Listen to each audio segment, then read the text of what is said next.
Tapos na ang buong kwento. Naway lahat ay hindi magka-pimples sa puyat, hindi tumaba, hindi maloko sa pag-ibig, at magkaroon pa ng perang gagastusin. Ang kakaibang kwento ay ngayon magsisimula. Ang malamig na campus bell ng paaralan ay mayroong isang rosas sa kanyang pribadong parte. Lahat ng lalaking estudyante sa paaralan ay baliw na baliw sa paghabol sa kanya. Para lang makalapit at masilayan ang pamumukadkad ng rosas. Inakala ng lahat na lalapitan ko rin siya dahil sa rosas na iyon.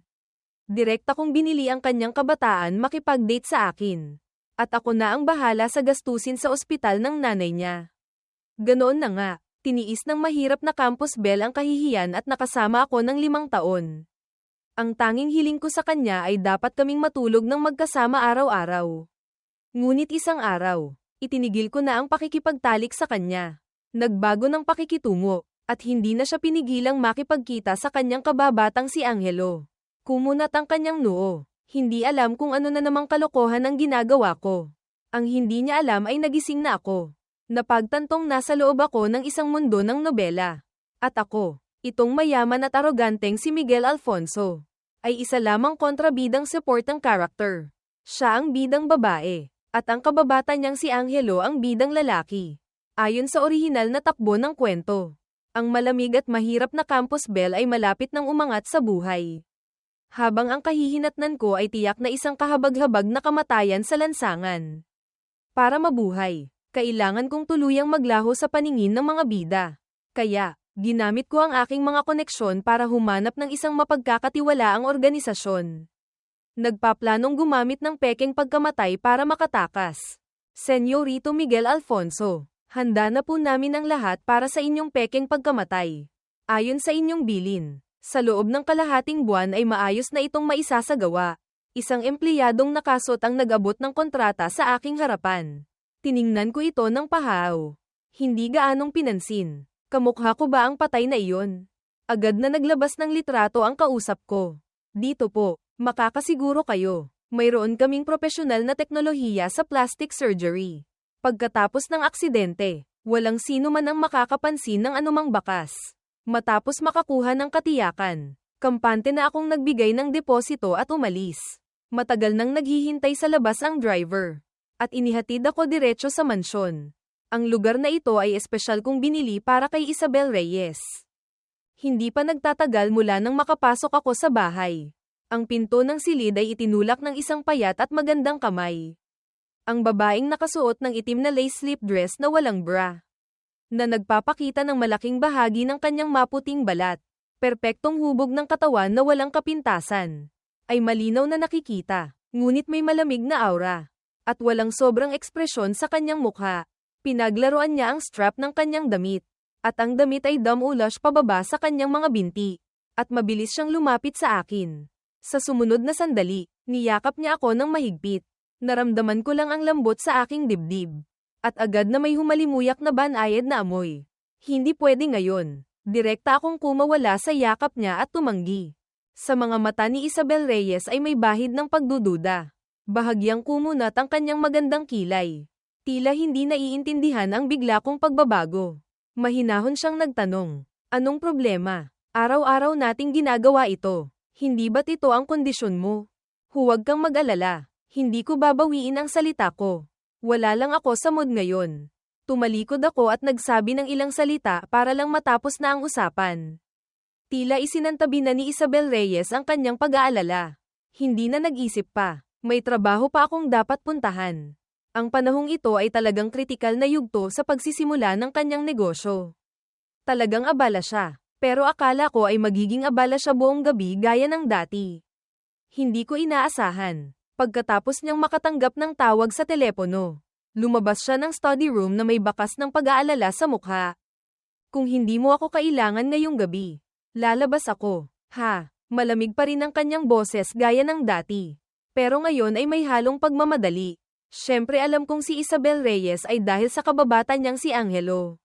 Hindi ko siya binuko, basta't walang ganang iwinagayway ko lang ang aking kamay. Nang makita niya akong ganoon, lalo siyang nagtaka. Pero wala na siyang oras para mag-isip pa. Nang dumaan siya sa aking balikat, bigla akong nagsalita. Isabel Reyes, simula ngayon, Hindi mo na kailangang gawin yan. Bigla siyang huminto, at sa kanyang malamig na mga kilay ay may bahid na ng pagkainip. Bigla akong ngumiti, at tinalikuran na ang pagpapaliwanag. Sige na, umalis ka na, hanggang sa maglaho ang kanyang likod. Naiwan akong mag-isa sa malawak na silid. At mahinang bamulong, malapit ka nang maging malaya. Hindi mo na kailangang pahirapan pa ang sarili mo. Bilang isang mayaman at aroganteng lalaki, marami na akong nagawang kalabisan. Ang pinakamalalim na nagawa ko ay ang bilhin ng pera ang kabataan ng isang babae. Noong kolehiyo, si Isabel Reyes ang kinikilalang malamig na campus belle. Ang diyosa na pinapangarap ng maraming lalaking estudyante. Tinanggihan niya ang lahat, pero ako, unang kita ko pa lang sa kanya. Nahulog na ang loob ko. Matapos mag-imbestiga, nalaman kong mahirap ang pamilya ni Isabel Reyes. At malubha ang sakit ng kanyang ina. Nagtitipid siya sa pagkain at gastusin. Abala sa pagraraket para lang sa panggamot. Nakipagkasundo ako sa kanya. Dahil sa kanyang ina, napilitan si Isabel Reyes na pumayag na maging kasintahan ko. Tumira kasama ko, at makipaglapit sa akin. Hanggang sa magsawa ako, ngunit sa loob ng 5 taon. Mula kolehiyo hanggang sa pagtatrabaho. Hindi gumaling ang sakit ng kanyang ina. At hindi rin ako nagsawa. Nanatili kami sa aming kasalukuyang relasyon. Kahit na laging malamig ang pakikitungo sa akin ni Isabel Reyes. Nooy naniniwala akong makukuha ko siya sa pamamagitan ng tunay na pagmamahal. Hanggang sa isang di inaasahang pagkakataon. Bigla akong nagising. At naging malinaw sa akin ang mga mangyayari. Pagkalipas ng kalahating buwan, magiging matagumpay ang pagsisimula ng negosyo ni Isabel Reyes. Ngunit simula pa lang iyon. Pagkatapos noon, makikilala siya sa buong mundo. Dir-diretso ang kanyang pag-angat. At tuluyang aakyat sa tuktok ng mundo ng komersyo.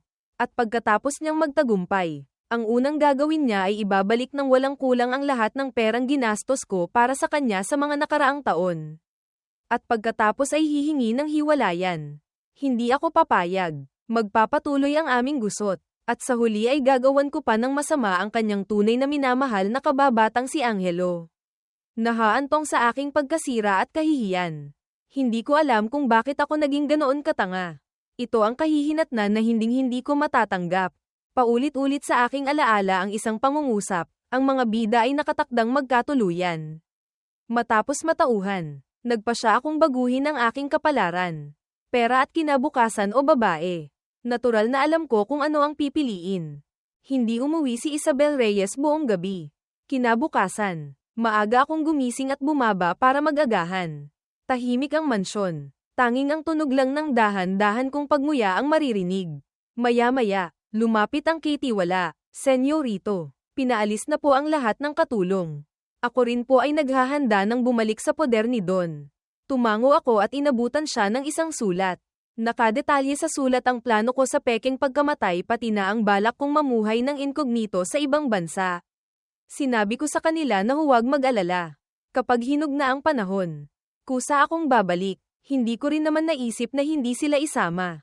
Pero masyadong maraming sangkot. Nasa dito rin ang aming negosyo. Kaya sa huli ay sumuko na lang ako. Isa pa, ito ay para hindi maghinala si Isabel Reyes.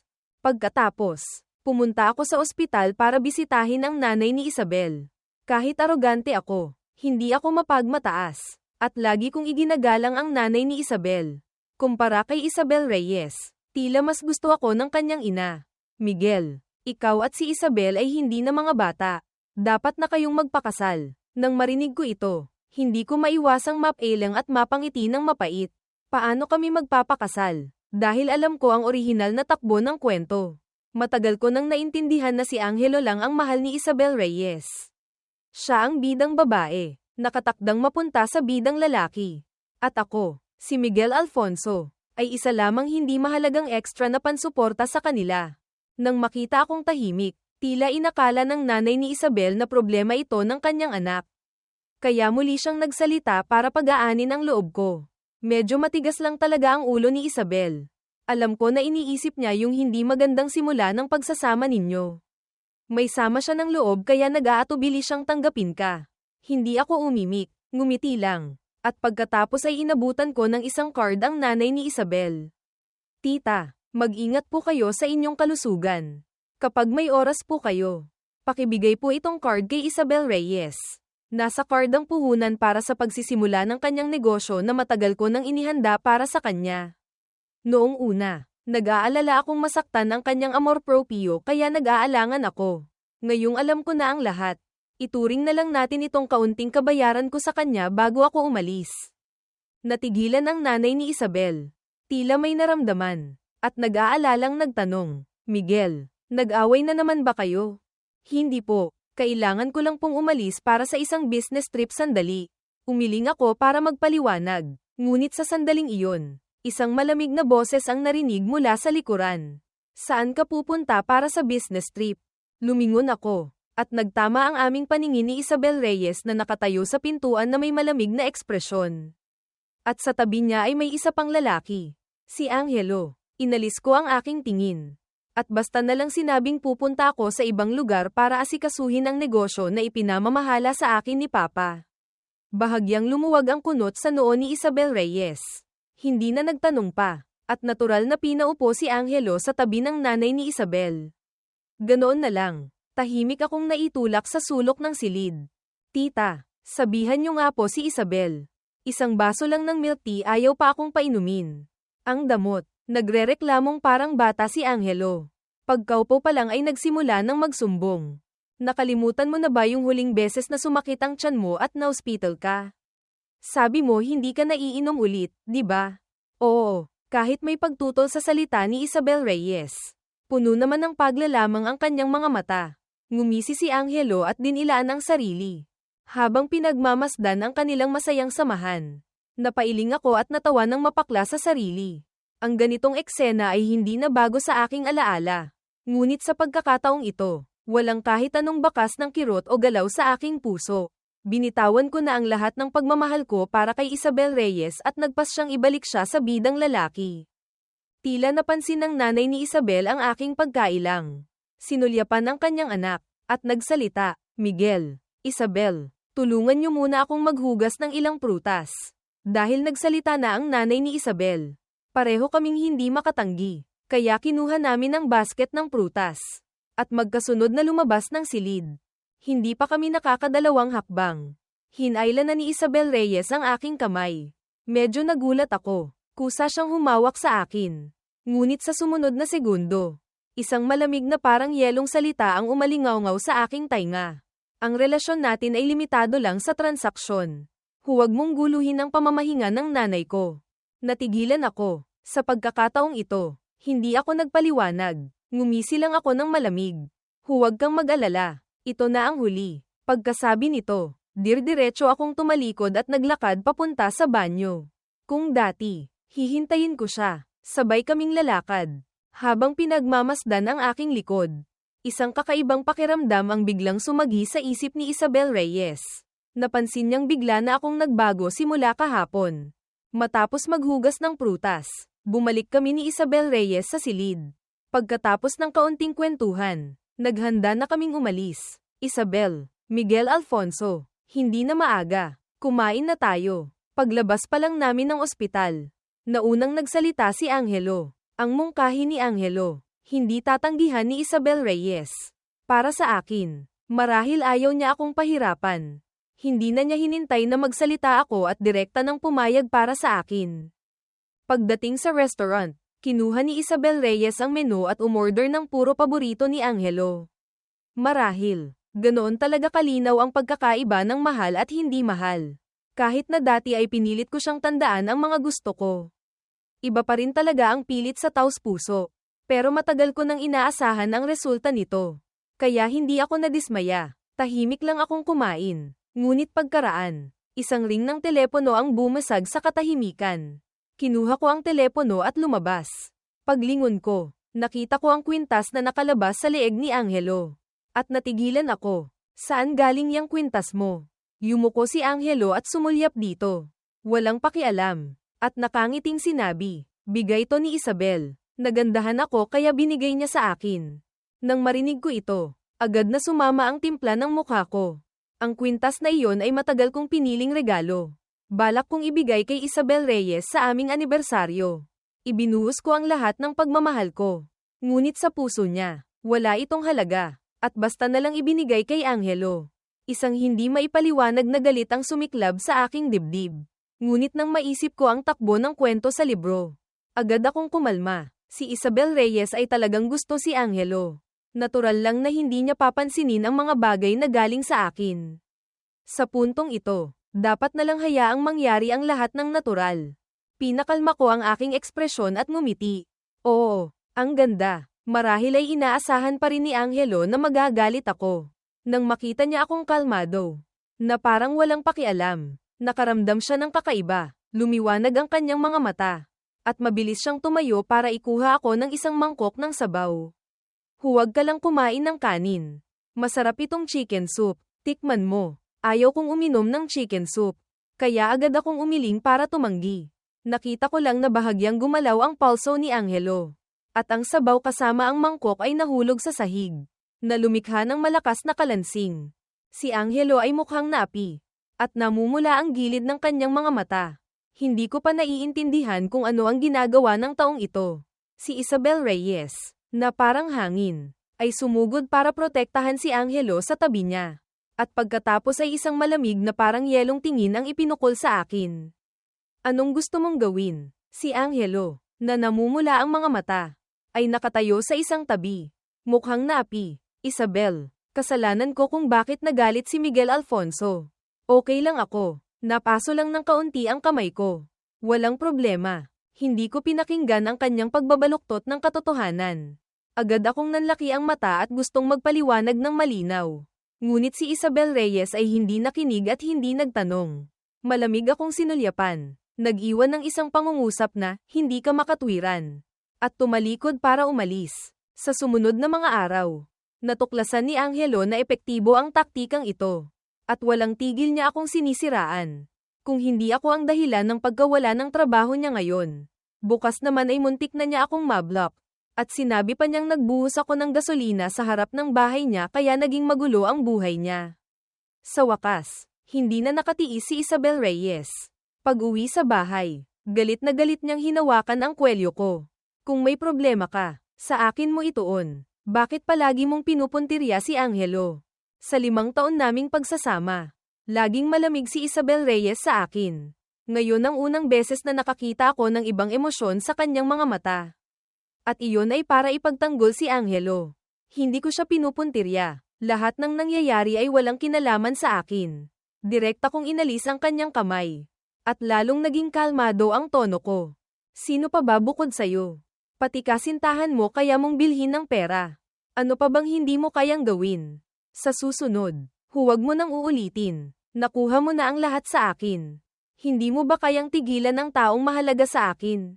Pagkatapos iwan ang mga salitang ito, si Isabel Reyes, na puno ng pagkadismaya, ay ayaw nang makipag-usap sa akin. At diretsyong pumasok sa silid. Habang pinagmamasdan ang kanyang likod, alam kong sa puso niya, ako pa rin ang pinaka hindi mapagkakatiwalaan. Isinantabi ko ang kalungkutan. Ang natira ay puro pagkabalisa. Sa mga huling araw na ito, gusto ko lang dumaan ng payapa. Wala akong ganang makipaglaro ng ganitong mga laro sa kanila. Nagpagulong-gulong ako sa kama. At sa wakas ay nakaisip ng paraan. Noong gabing iyon, dir-diretso akong nagmaneho papunta sa bahay ni Angelo. Pagbukas ng pinto, ang unang sinabi ko ay, Angelo, kapayapaan sa pagitan nating dalawa. Simula ngayon, tutulungan kitang mapalapit kay Isabel Reyes. Pagkasabi nito, nanlaki ang mga mata ni Angelo sa gulat. Anong sabi mo? Alam ni Angelo kung gaano ko kamahal si Isabel Reyes.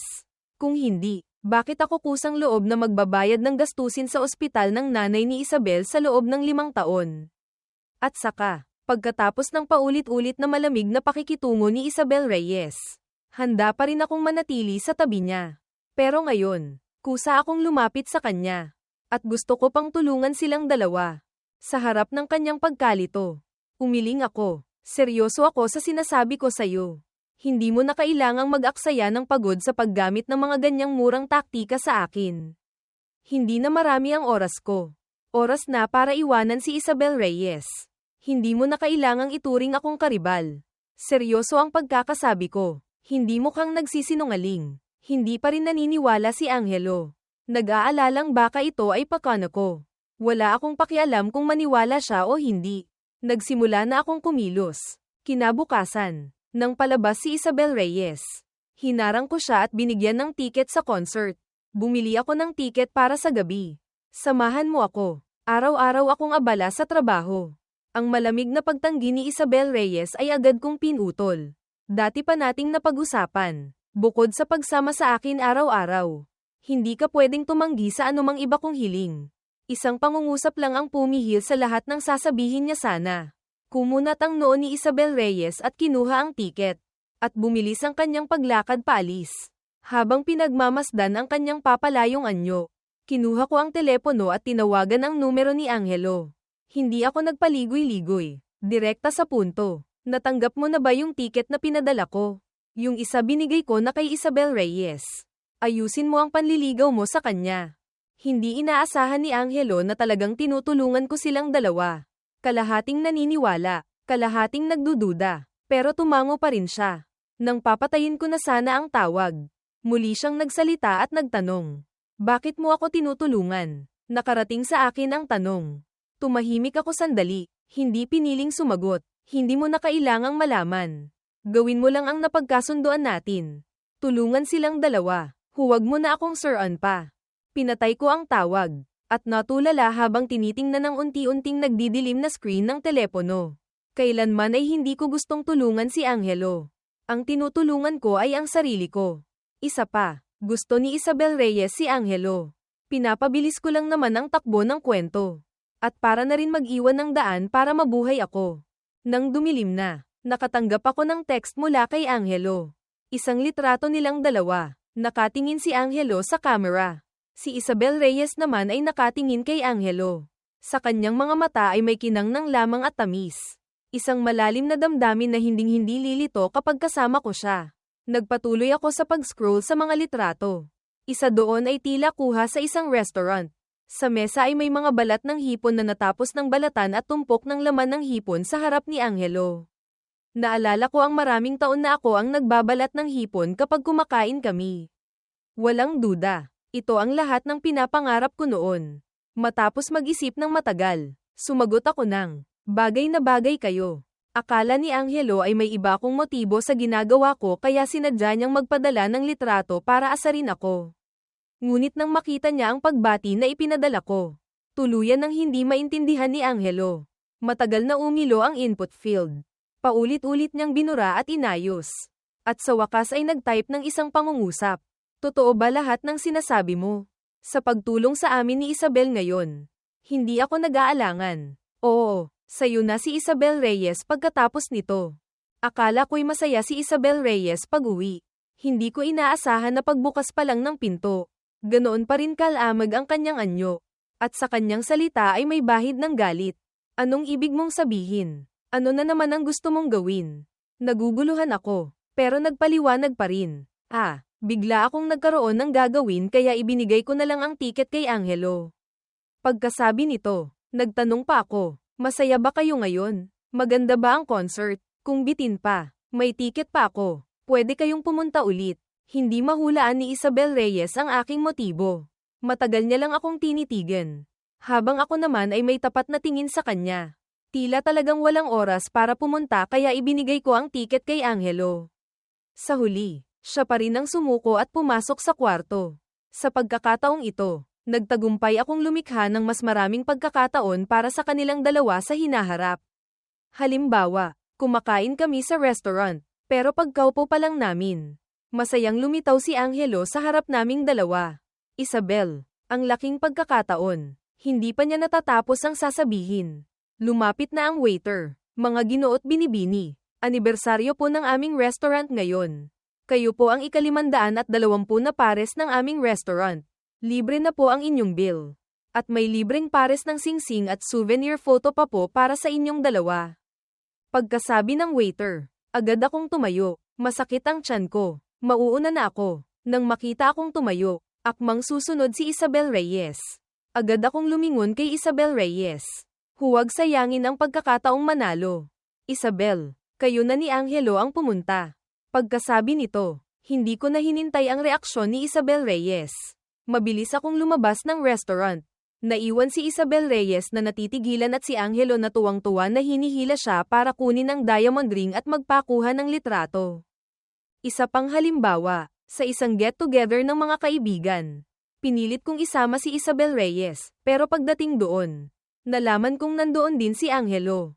Pagtapos, kusa kong itinulak si Angelo sa harap ni Isabel Reyes. Hindi na maaga, delikado siyang umuwing mag-isa. Ihatid mo na siya. May gagawin pa ako, Oo nga pala, hindi na kailangang magmadaling umuwi. Marami rin siyang nainom. Alagaan mo muna. Pagkasabi nito, inilagay ko ang susi ng kotse sa kanyang kamay. At dirdiretsong umalis. Ilang beses na paulit-ulit na ganito. Napansin na rin niya ang kakaiba. Dahil palagi niyang nakikita si Angelo sa iba't ibang lugar. Sa iba't ibang oras. At sa bawat pagkakataon, aalis ako. Iiwan ng pribadong espasyo para sa kanilang dalawa. Ang pakiramdam ay parang itinutulak ko siya kay Angelo. Ilang araw ang lumipas. Dahil sa overtime, hating gabi na umuwi si Isabel Reyes. Nakita niya akong nakahiga sa kama. Akala niya tulog na ako kaya tahimik siyang dumiretso sa banyo. Biglang huminto ang malakas na agos ng tubig. Bigla akong nagmulat ng mata. Sinulyapan ang nakasaradong pinto ng banyo. At dali-daling kinuha ang telepono para i-dial ang isang numero. Pumunta kaagad sa bahay ko. Pagkalipas ng 15 minuto, kumatok si Angelo sa pinto ng mansyon. Tahimik kong binuksan ang pinto. Inabot sa kanya ang silk na pajama na inihanda ko na. Magpalit ka ng pajama at umakyat ka sa master bedroom. Sinunod ni Angelo ang sinabi ko. Sinulyapan ang pajama. Tila may naintindihan. Mukhang tensyonado. At parang lalabas na ang puso niya sa dibdib. Muli ko siyang inudyukan. Saka lang siya natauhan. Umakyat sa taas. Nagpalit. At humiga sa kama. Pagkahiga pa lang ni Angelo sa kama. Bumukas ang pinto ng banyo.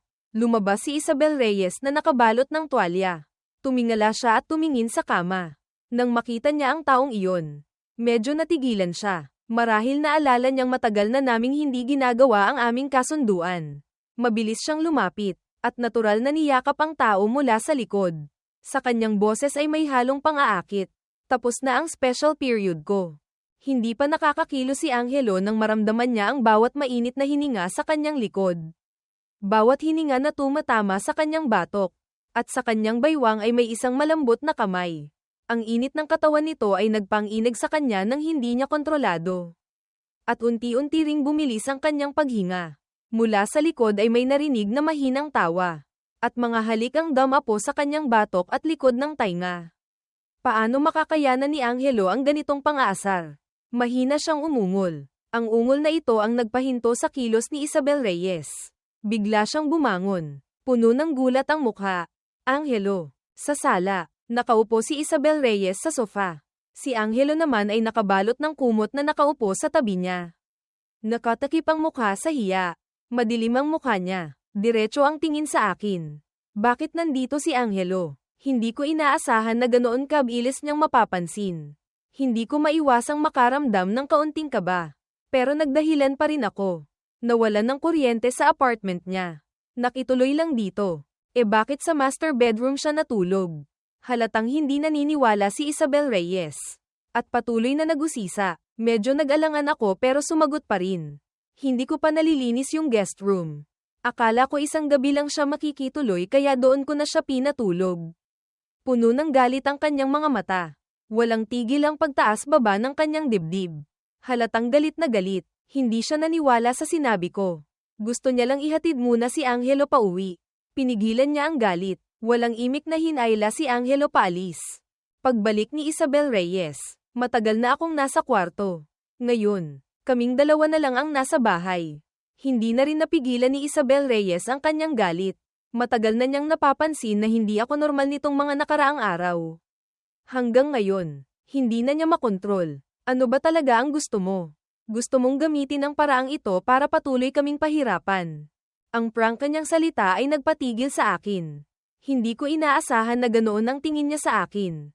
Gusto ko lang. Aaminin ko na sana ang lahat. Mabuti na lang at pinigilan ako ng aking katinoan. Hindi ko nasabi lahat ng sabay-sabay. Madilim ang kanyang mga mata. At nagpatuloy sa pagtatanong. Ano ang gusto mo? Magsalita ka pa. Matagal na katahimikan. Muli akong nagsalita ngunit hindi sinagot ang kanyang tanong. Hindi ba't ito naman ang gusto mo? Ang pabalik kong tanong ang naging huling dayami na umapaw sa baso. Pinasiklab ang apoy ng galit sa kanyang puso. Lagi ka na lang ganyang nagmamarunong. Malamig na iniwan ni Isabel Reyes ang pangungusap na iyon. Dala ang mabigat na aura. At lumabas ng kwarto. Pinagmasdan ko ang kanyang papalayong anyo. Tila naintindihan ko na. Sa bagay, sa ngayon, pag-aari ko pa rin siya. Ayon sa kanyang prinsipyo, kahit gaano pa niya kagusto si Angelo. Natural lang na hindi siya makikipagrelasyon dito. Mabuti na lang at 2 araw na lang. Matatapos na ang lahat. Habang papalapit ang araw ng pag-alis, hinalugog ko ang mga bagay sa silid na may kinalaman kay Isabel Reyes.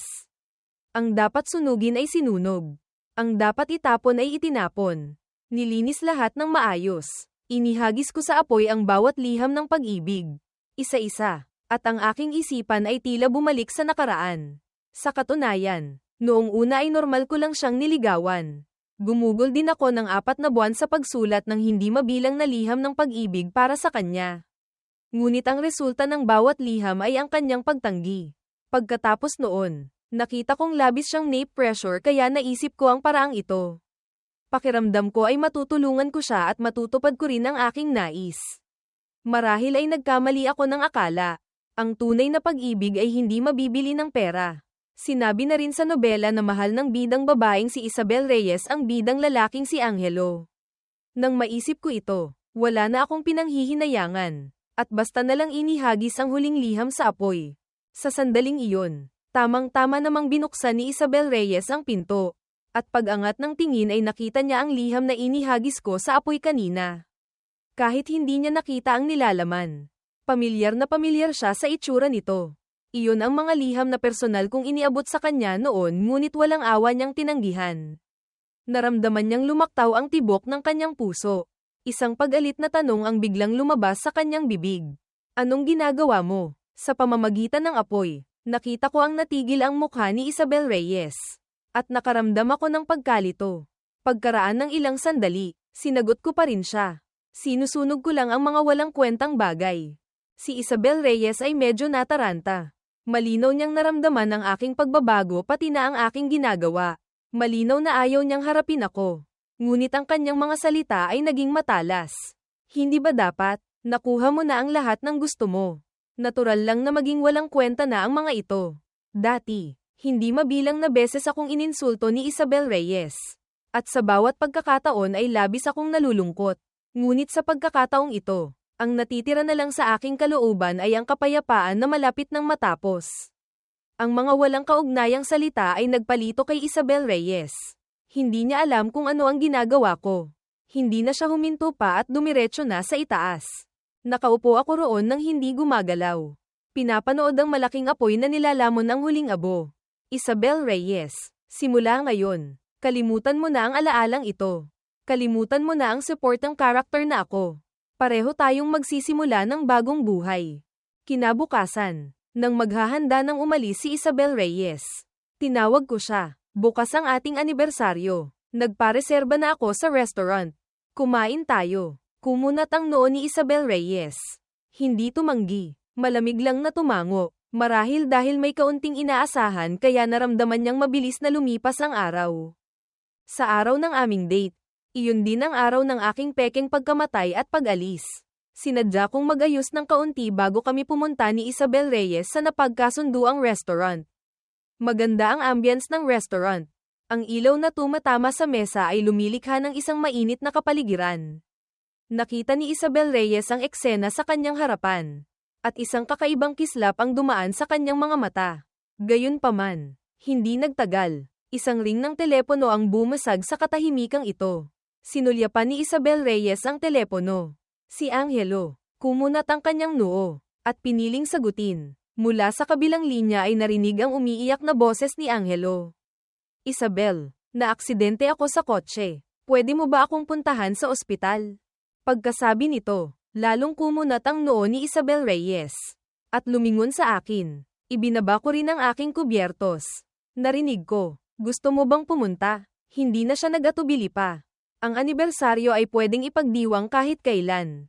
Mas kailangan ako ni Angelo. Hindi na ako nagsalita pa. Tahimik ko lang siyang tinitigan. Mabilis ang tibok ng kanyang puso. Lagi siyang kalmado. Ngunit sa pagkakataong ito ay kakaiba ang kanyang kaba. Nagdagdag siya ng isang pangungusap. Babawi ako sa anibersaryo natin sa susunod. Pagkasabi nito, kinuha niya ang telepono at nagmamadaling umalis. Pinagmasdan ko ang kanyang nagmamadaling likod. Hindi ko siya pinigilan. Matagal na sandali. Bumulong ako. Isabel Reyes. Wala na tayong susunod. Mag-isa kong tinapos ang pagkain. Tumingin sa labas ng bintana. Unti-unti nang dumidilim ang langit. Pumasok ang sekretarya sa restaurant. Boss, handa na po ang lahat. Nang marinig ko ang boses, hindi ako lumingon. Mahina lang akong tumango. Tumayo ako. At huling sinulyapan ang mga lugar na may maraming magagandang alaala namin ni Isabel Reyes. At dumiretso na sa airport. Isabel Reyes, sa pagkakataong ito, personal kitang ibabalik sa tabi ng bidang lalaki na para sa'yo. Habang ako naman ay tuluyan ng mag-o-offline sa mundo mo. Pagbalik ni Isabel Reyes sa mansyon ay 2 araw na ang nakalipas. Dala niya ang magandang balita. Medyo gumaling na ang sugat ni Angelo. Ang proyektong pinagkaabalahan niya ng matagal ay naging matagumpay na. At nakatayo na siya sa sarili niyang mga paa. Hindi na siya ang mahirap na estudyanteng kailangang ibenta ang sarili para sa panggamot ng ina. Dala niya ang bonus mula sa proyekto. Handa nang ibalik sa akin pagkatapos naming magkita. Kapag nabayaran na ang utang natin, pwede na akong tumayo ng tuwid sa harap mo. Nang itulak ni Isabel Reyes ang pinto, walang laman ang silid. Tahimik na tahimik. Ako, na laging naghihintay sa kanyang pag-uwi sa sala, ay wala sa pagkakataong ito. Nang maisip niya ang mga kakaibang kilos ko kamakailan, malabo siyang nakaramdam ng pagkabalisa. Hindi siya sigurado. Akmang kukunin ang telepono para mag-text. Ngunit sa homepage ay lumitaw ang isang balita. 2 araw na ang nakalipas. Sa labas ng lungsod ay nagkaroon ng isang aksidente sa kotse na sumabog. Isang tao ang malubhang nasugatan at dinala sa ospital ngunit hindi na naagapan pa at namatay. Kinumpirma ng pulisya ang pagkakakilanlan ng taong iyon bilang si Miguel Alfonso. Ang nag-iisang anak ng mayamang pamilyang Alfonso. Ang maikling balita ay parang kidlat na tumama kay Isabel Reyes. Hindi siya makapaniwala. Nag-aalalang tiningnan ang mga litrato. Tila gusto niyang humanap ng ebidensya para patunayang hindi si Miguel Alfonso ang bangkay na iyon. Ngunit habang tinitingnan niya, lalo siyang natatakot. Ang tindig at kasuotan ng bangkay na iyon ay malinaw na kamukha ni Miguel Alfonso. Patay na siya. Hindi pwede. Kailangan ko siyang personal na makita. Hanggat hindi niya nakikita ng personal, hindi siya maniniwalang ganoon na lang namatay si Miguel Alfonso. Si Isabel Reyes ay pagewang-gewang na tumakbo palabas. Ilang hakbang pa lang sa pintuan ay nanlambot na ang kanyang mga binti at ilang beses na natamba. Gusto niyang magmaneho papunta sa istasyon ng pulis. Ngunit hindi niya inaasahan na nanginginig ang kanyang mga kamay kaya hindi niya mahawakan ang susi. Kaya napilitan siyang tumawag ng taxi. Mabilis siyang nakarating sa istasyon ng pulis. At si Isabel Reyes ay biglang nakaramdam ng kaunting takot. Hindi siya makapaniwala kung ang bangkay na iyon ay talagang si Miguel Alfonso. Ano ang gagawin niya? Miss, nandito na po tayo. Dapat na po kayong bumaba. Nakita ng driver ang kanyang ekspresyon sa rearview mirror. At dahil ang destinasyon ay istasyon ng pulis, inakala niyang may kasalanan siyang ginawa at sisuko. Hindi napansin ni Isabel Reyes ang pagbabago sa kanyang ekspresyon. Narinig lang ang pag-uudyok ng driver kaya natauhan. Pagkababa at pagpapaliwanag ng kanyang dahilan. Isang pulis ang naghatid sa kanya sa morgue. Pagbukas ng pinto, ang unang sumalubong sa kanyang mata ay ang mga magulang ni Miguel Alfonso. Namumula ang kanilang mga mata. Halatang kalalabas lang nila sa isang malaking iyakan. Nabasa na nila ang sulat na isinulat ni Miguel Alfonso. Alam nilang nagpeke siya ng pagkamatay para umalis dito. Ngunit hindi pa rin nila maiwasang sisihin si Isabel Reyes. Kung hindi dahil sa kanya, hindi na sana kailangang magpeke ng pagkamatay ni Miguel Alfonso. At si Isabel Reyes, nang makita ang eksenang ito, sa isang iglap ay nawalan na ng pag-asa. Hindi na siya makahakbang pa. At hindi rin niya magawang tingnan ang bangkay na nasa kanyang harapan. Ang mga abo ni Miguel Alfonso ay kinuha ng kanyang mga magulang para ilibing. Ngunit kinuha ito ni Isabel Reyes sa kalagitnaan ng daan. Noong una ay nanggugulo pa ang mga magulang ni Miguel Alfonso. Ngunit kahit anong sabihin niya ay ayaw niyang bitawan. Sa bawat pagkakataon ay sinasabi niyang gusto niyang kunin ang mga abo. Maliban na lang kung mamatay siya. Lumipat si Isabel Reyes mula sa lumang mansyon. Habang nagliligpit ng mga gamit, natuklasan niyang nawawala na ang mga bagay na kumakatawan sa kanilang mga alaala. Nang maalala niya ang mga kakaibang kilos ni Miguel Alfonso noon. Kahit na ang aksidente sa kotse ay idineklarang aksidente. Pilit niyang pinaniniwalaan na hindi ito aksidente kundi may plano. Kaya naman, tinanggihan ni Miguel Alfonso ang lahat ng pakikipagtalik sa kanya. At gusto pa siyang itulak kay Angelo. Sa silid, nakaupo si Isabel Reyes sa sahig habang yakap ang urna ng abo. Sa tabi niya ay mga bote ng alak na nakakalat. Sa kanyang mga mata ay puno ng alaala at kalungkutan. Pinagtatawanan ng kanyang mga dating kilos kay Miguel Alfonso. Noong una, malinaw na ipinapakita ni Miguel Alfonso ang lahat. Bakit hindi niya napansin? Isa pang lagok ng matapang na alak ang damaloy sa kanyang lalamunan. At ang sakit ay unti-unting kumalat sa kanyang katawan. Ipinikit niya ang kanyang mga mata at hinaplos ang urna. At nakita niya si Miguel Alfonso na lumitaw sa kanyang harapan. Miguel Alfonso. Nahulog si Isabel Reyes sa sarili niyang panaginip. Biglang bumukas ang pinto ng silid. Ang liwanag na pumasok sa madilim na silid ay nagpaningkit sa kanyang mga mata. Gusto niyang makita ng malinaw ang taong nasa kanyang harapan. Nakita ni Angelo ang kalagayan sa silid. Puno ng takot ang kanyang mga mata. Nagmamadali siyang lumapit sa kanya. Gustong kunin ang bagay na nasa kanyang kandanggan. At tulungan siyang tumayo. Isabel. Ang tawag niya ang nagpagising sa kanya kung sino ang nasa kanyang harapan. Bilang reaksyon ay umiwas siya sa kanya. At niyakap ng mahigpit ang bagay na nasa kanyang kandanggan. Ang mapagbantay niyang ekspresyon ay labis na ikinasakit ng puso ni Angelo.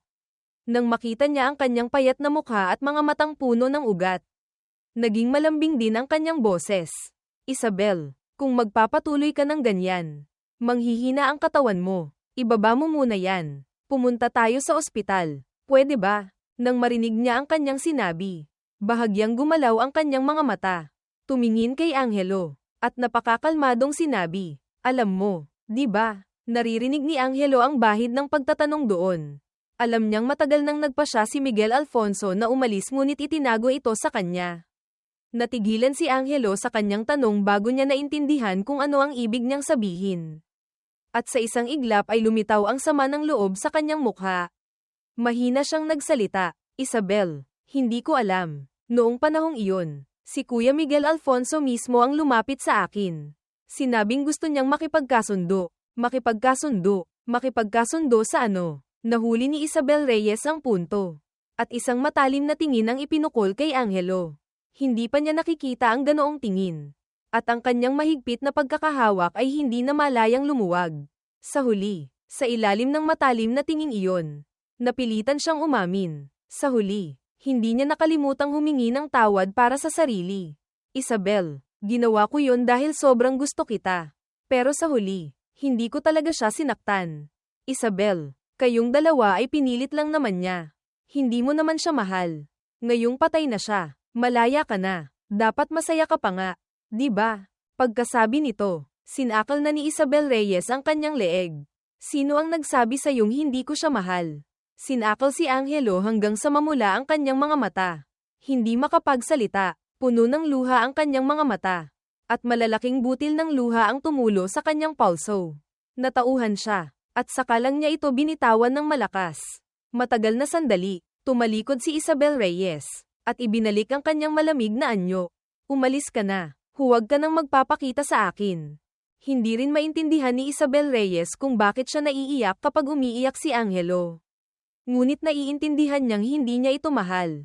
Kung hindi, hindi niya sana ito sinaktan kanina. Tulad ng dati, lagi siyang nawawalan ng katinoan dahil sa kanya. Paulit-ulit na dahil sa kanya ay binabalewala niya si Miguel Alfonso. Ayaw niyang laging kaharap si Miguel Alfonso. Ngunit sa bawat pagkakataon ay matigas ang kanyang bibig. Hindi namamalayan na nagbabago ang kanyang ibig sabihin. Hindi niya nakikita ang kanyang sariling kalooban. At hindi rin niya makontrol ang kanyang mga salita at kilos. Hanggang sa mamatay si Miguel Alfonso. Saka lang nahawi ang tabing na bumabalot sa kanyang puso. At nakita na rin niya ang kanyang sariling kalooban. Hindi maintindihan ang kanyang mga dating kilos. Sa sandaling ito, ang pakiramdam ng pagkakasala mula sa kaibuturan ng kanyang puso ay umabot sa kanyang puso. 4 na taon ang lumipas.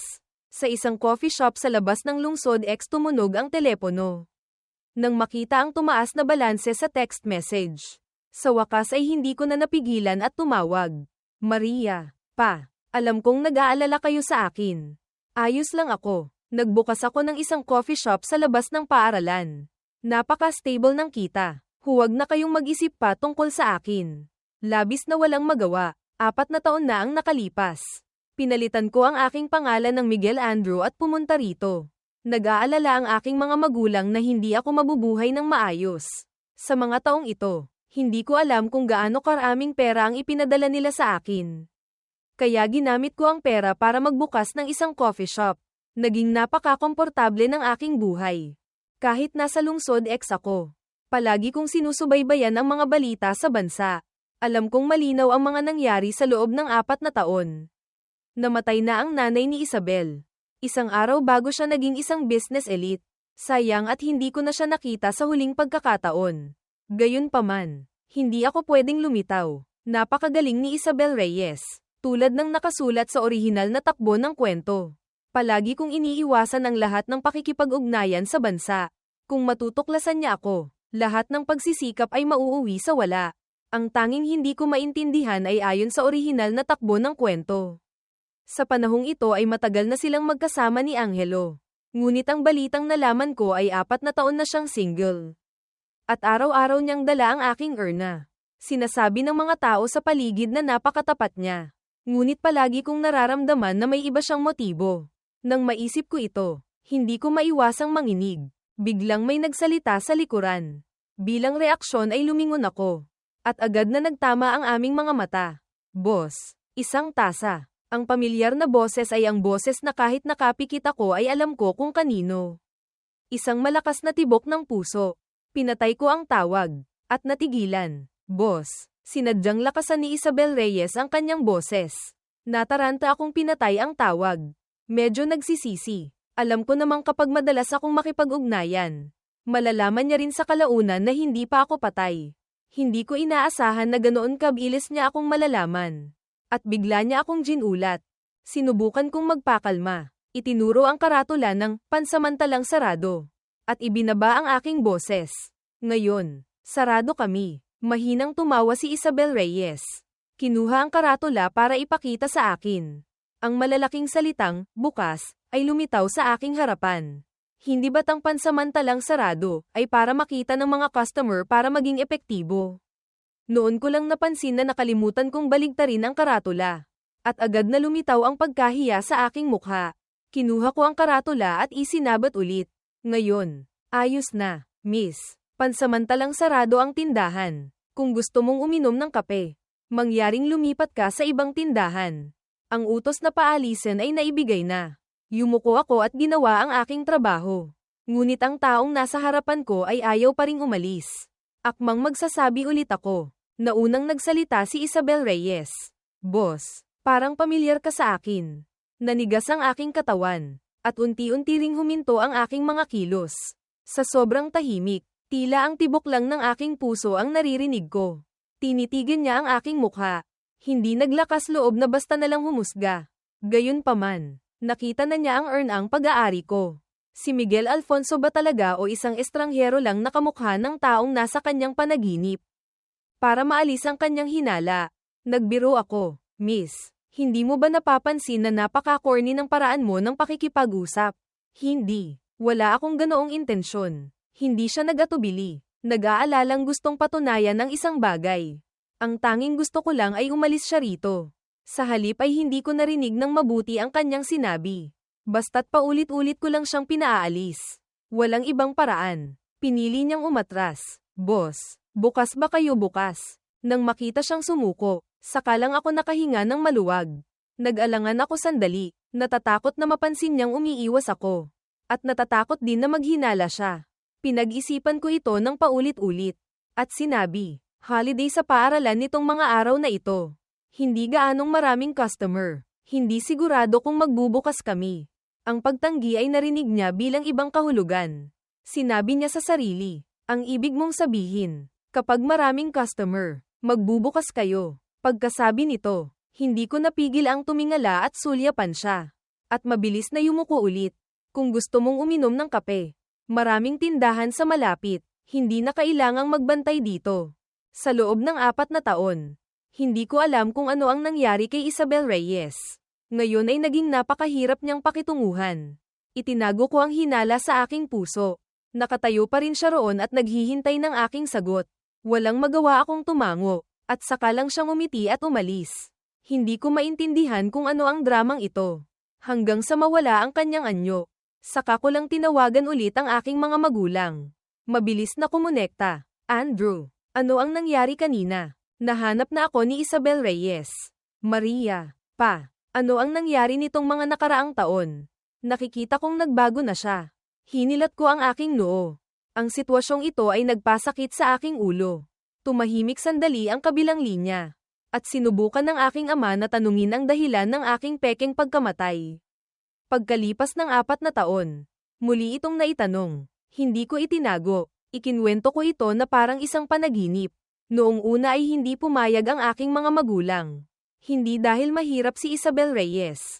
At hindi rin dahil hindi siya karapat-dapat sa akin.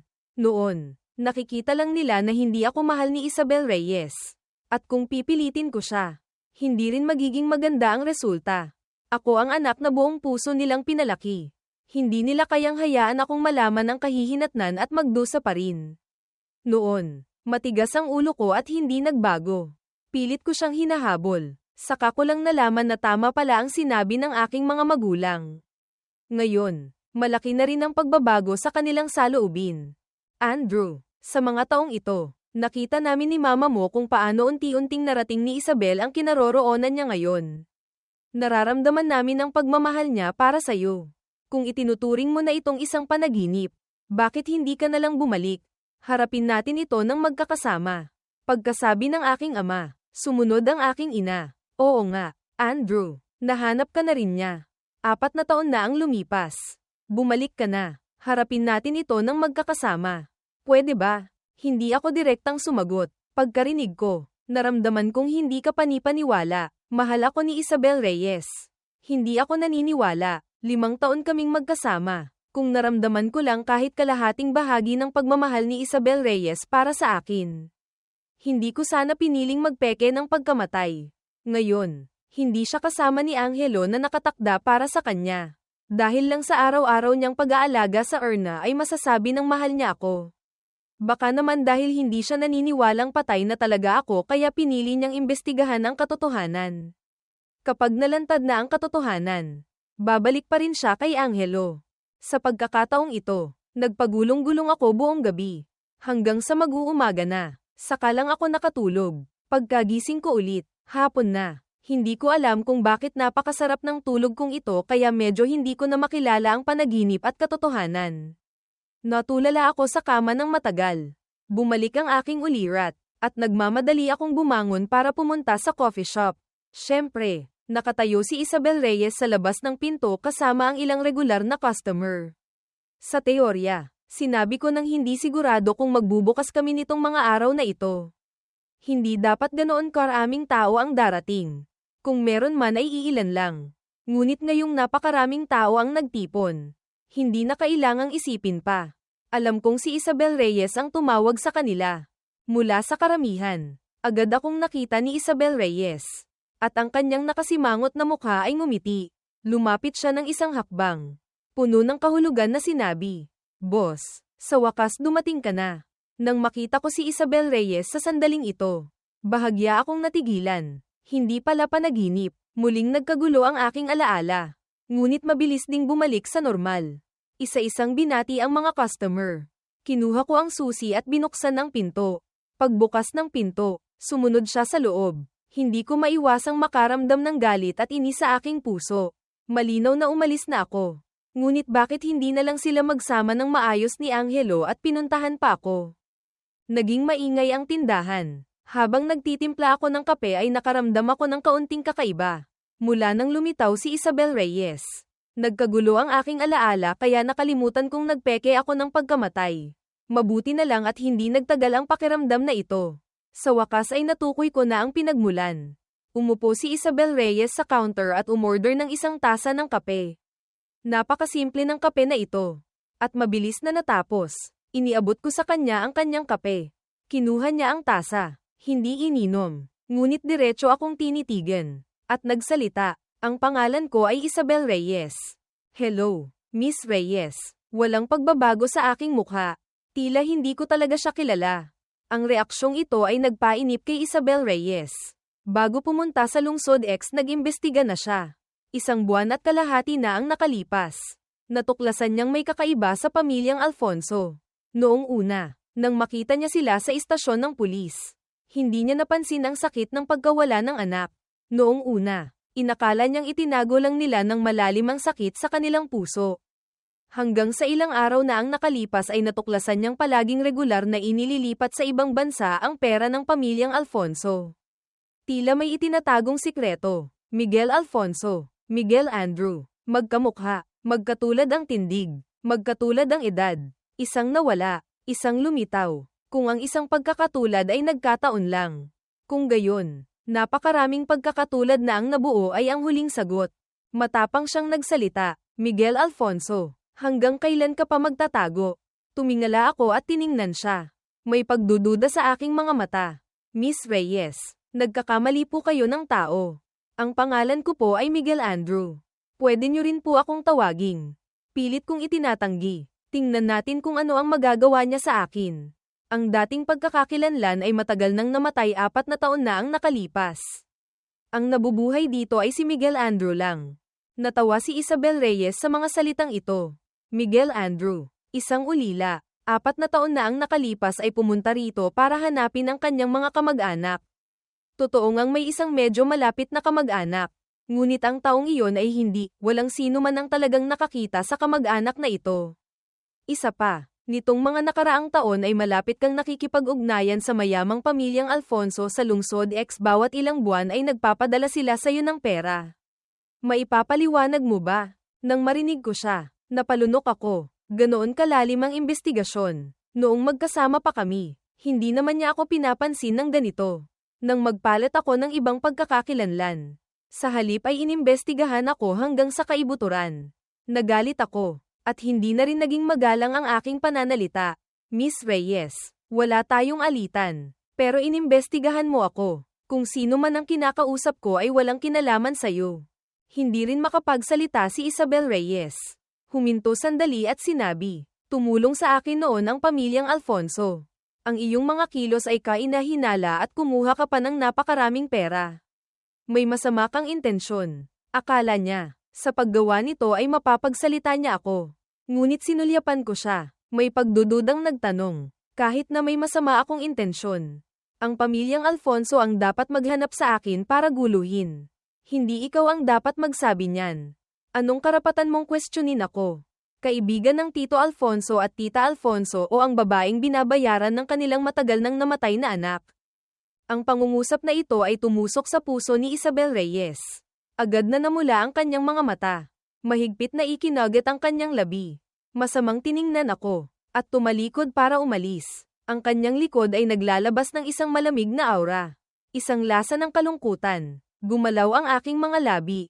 Naramdaman kong medyo sobra ang sinabi ko kanina. Ngunit sa huli ay hindi ko siya tinawag pabalik. Sa loob ng 4 na taon naming pakikipag-date noon. Ganoon ang laging iniisip ni Isabel Reyes. Ang mga salitang ito ay marami na rin siyang nasabi.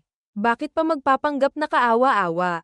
Malinaw ko ring alam na ngayong nahanap na ako ni Isabel Reyes. Hindi siya sisuko dahil lang sa nangyari ngayon. Ngayon, kung gusto kong mapayapa, kailangan ko lang lumipat sa ibang lugar. Sayang ang tindahang ito na kasama ko sa loob ng 4 na taon. Dahil lang sa paglitaw ni Isabel Reyes ay nag-ulo. Lumabas ako ng pinto para bantayan kung sakaling hindi pa sumusuko si Isabel Reyes at naghihintay sa labas. Hindi ako piniling umuwi. Sa halip ay isinara ko ang pinto ng coffee shop. At dahan-daang umakyat sa silid pahingahan. Hanggang sa sandaling ito na nakahiga ako sa kama. Hindi ko pa rin maintindihan kung bakit niya ginagawa ito. Pagsisisi dahil binili ko siya. Nabayaran ko na siya. At saka, siya rin naman ang pumayag. Pareho kaming nakinabang. Kahit gaano pa niya ako kinamumuhian. Sa sandaling mamatay ako ay nabura na ang lahat. Kung hindi ko maintindihan, mas mabuti pang huwag na lang isipin. At muling nakatulog. Sa labas ng pinto, tulad ng inaasahan ni Miguel Andrew. Hindi umalis si Isabel Reyes. Nakaupo siya sa kotse. Puno ng halo-halong damdamin ang kanyang puso. Babaeng binabayaran. Sa puso niya, ganoon ba akong klase ng tao? Ang impormasyon sa paglilipat ng tindahan ay naipost na. Gusto rin ng bagong may-ari na magbukas ng coffee shop. Kaya tamang-tama na may iwan ang lahat ng gamit sa tindahan. Napakabilis ng mga pangyayari. Hindi man lang nakita ni Isabel Reyes kung paano ako umalis. Dahil dito, lalo siyang naniwala na si Miguel Andrew ay si Miguel Alfonso. Balak ko sanang umalis ng Lungsod X at pumunta sa ibang bansa. Ngunit hindi ko inaasahan na hinarang ako ni Isabel Reyes sa airport. Kung hindi ka si Miguel Alfonso, ano ang tinatakasan mo? Hanggang ngayon, hindi pa rin maintindihan ni Isabel Reyes kung bakit kailangan kong magpeke ng pagkamatay para umalis. Sa harap ng kanyang pagtatanong, medyo nalilito ako. Tumakas. Ano ang tinatakasan ko? Ang alaala sa aking isipan ay magulo at walang kaayusan. Bigla, namutla ang aking mga labi. Nanlambot ang aking katawan. Natakot si Isabel Reyes sa eksenang nasa kanyang harapan. Nang makita niyang malapit na akong matamba sa sahig. Nagmamadali siyang inalalayan ako. Miguel Alfonso, huwag kang matakot. Pumunta tayo sa ospital. Medyo gaman na. Umiling ako. Gusto kong umuwi. Nakahinga ng maluwag si Isabel Reyes. Ngunit nang marinig niyang gusto kong umuwi, agad siyang medyo nalito. Hindi alam kung aling bahay ang tinutukoy ko. Nakita ko ang kanyang pagkalito. Bamantong hininga ako, at pumunta sa ticket counter para bumili ng ticket pauwi. Nakita rin ito ni Isabel Reyes at bumili rin ng ticket. Bakit mo ako hinahanap sa eroplano? Hindi ko na itinago pa. Matagal ko nang natukoy na nakilala na ni Isabel Reyes ang aking pagkakakilanlan. At may isa pang dahilan kung bakit ako nagpasyang umuwi. Mula nang muling lumitaw si Isabel Reyes. Nagsimula nang muling buuin ang aking alaala. Natatakot akong tuluyan ko nang makalimutan kung sino ako. Natatakot akong makalimutan ang lahat ng nangyari noon at ang aking mga magulang na laging nag-aalala sa akin. Tiningnan ako ni Isabel Reyes na hindi sumasagot. At itinanong ang problemang matagal nang bumabagabag sa kanya. Noong una, bakit mo piniling umalis sa ganoong paraan? Ang tanong ko, sagutin mo muna. Hinilat ko ang aking noo. Sa ilalim ng pagpupumilit na ito ay nararamdaman ko lang ang sakit ng ulo. Matagal na katahimikan. Naunang nagsalita si Isabel Reyes. Hindi ko rin alam. Gusto ko lang makita ka. Makita kong wala ako. Mas masaya ka ba? Kaya, hindi ko na kaya ang mga araw na wala ka. Ang kanyang pag-amin ay tila naputol sa kalagitnaan. Ang mga salitang lumabas ay pautal-utal. Natigilan si Isabel Reyes. Hindi maintindihan kung bakit siya nakokontrol. Ilang beses na binuksan ang bibig ngunit hindi na makapagsalita pa. Ang usapan ng ibang mga pasahero ay nagpapatunay na walang problema ang aking pandinig. Ngunit ang taong nasa harapan ko ay malinaw na gumagalaw ang bibig ngunit wala akong naririnig. Sa isang sandali, naalala ko ang muling pagbubuo ng aking alaala. Isang kislap ng liwanag. Naintindihan ko ang pangunahing dahilan maaari lang tayong sumunod sa orihinal na takbo ng kwento.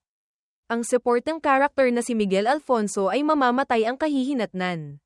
Pinalitan ko ang aking pangalan ng Miguel Andrew at umalis. Kaya ayos lang ako. Ngunit si Miguel Alfonso ay patay na. Kaya nang mahanap ako ni Isabel Reyes. Nang sabihin niyang ako si Miguel Alfonso. Nag-ulo ang aking alaala. Unti-unti kong nakalimutan kung sino ako. Itinuring ko ang aking sarili bilang si Miguel Andrew talaga. Si Isabel Reyes ang bidang babae. Ang bidang babae ay nakatakdang mapunta sa bidang lalaki. Kaya hindi siya pwedeng magmahal ng iba. At hindi rin siya pinapayagang magmahal ng iba. Kahit na tunay siyang magmahal. Pipilitin siyang baguhin pabalik. Pwede akong umuwi. Ngunit wala kaming kahihinatnan. Dahil sa mundo ni Isabel Reyes. Matagal na akong patay. Lumapag ang eroplano. Hindi na ako huminto pa. Hindi ko na lumingon kay Isabel Reyes. Gusto niya akong habulin. Ngunit hindi makagalaw ang kanyang mga binti. Kaya pinanood niya lang akong papalayo hanggang sa mawala. Nakasuot ng puting damit si Angelo at kumakaway sa kanya. Isabel, Nandito ako para sunduin ka. Nag-business trip ka ba? May pasalubong ka ba? Tiningnan ni Isabel Reyes si Angelo na matagal nang iniiwasan ngunit muling lumitaw. At isang kakaibang pakiramdam ang sumagi sa kanyang puso. Nang marinig niyang tinukoy nito ang kanyang pag-alis sa ibang bansa bilang business trip. At bihasang humihingi ng pasalubong. Lalong tumindi ang kakaibang pakiramdam. 4 na taon na ang nakalipas. Natuklasan niyang sinaktan nito si Miguel Alfonso.